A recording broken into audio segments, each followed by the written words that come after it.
Vincere il premio Impresa Ambiente come giovane imprenditrice per me è stata una grande soddisfazione, perché significa che quello che stiamo facendo in azienda ci sta portando nella direzione giusta.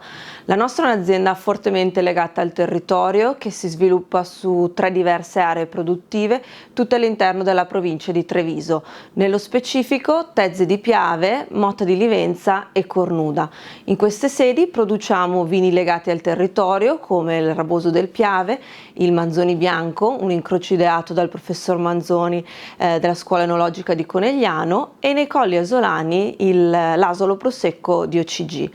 Questo forte legame al territorio ci ha spinti nel 2017 a fare una scelta, quella di agire per il clima. Misuriamo i nostri impatti ambientali attraverso la certificazione Viva, che è una certificazione promossa dal Ministero della Transizione Ecologica, attraverso la quale biannualmente misuriamo la nostra carbon footprint, water footprint, l'impatto che abbiamo in vigneto e l'impatto che abbiamo sul territorio, ovvero tutto quello che riguarda gli aspetti sociali. Il premio che mi è stato assegnato riguarda un progetto ambizioso che ci siamo dati l'anno scorso, ovvero quello di diventare climate positive entro il 2026.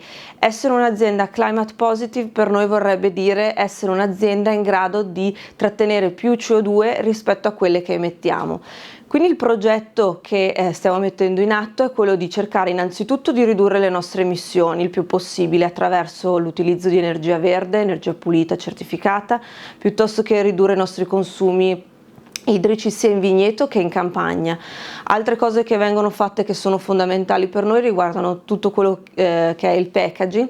Non ultima, abbiamo introdotto un QR code nelle nostre retroetichette, grazie al quale i nostri consumatori saranno in grado di comprendere in che modo smaltire tutte le componenti del packaging della bottiglia, ovvero parlo del tappo, capsula e bottiglia. Essere premiata durante una cerimonia nella quale ero l'unica under 30 per me è stata una grandissima emozione, e spero che questo possa essere anche un messaggio di incoraggiamento per altri giovani che come me credono nel territorio, nella sua tutela e soprattutto nella sua preservazione. Credo che essere un'azienda sostenibile oggi non significhi solo adottare dei protocolli di produzione più responsabili all'interno delle nostre aziende, ma come aziende noi dobbiamo preoccuparci ancora prima a selezionare attentamente i nostri fornitori che condividano quelli che sono i principi della sostenibilità. Noi ad esempio abbiamo 2 fornitori con i quali abbiamo attuato 2 processi di riciclo sia di materiale derivante dallo scarto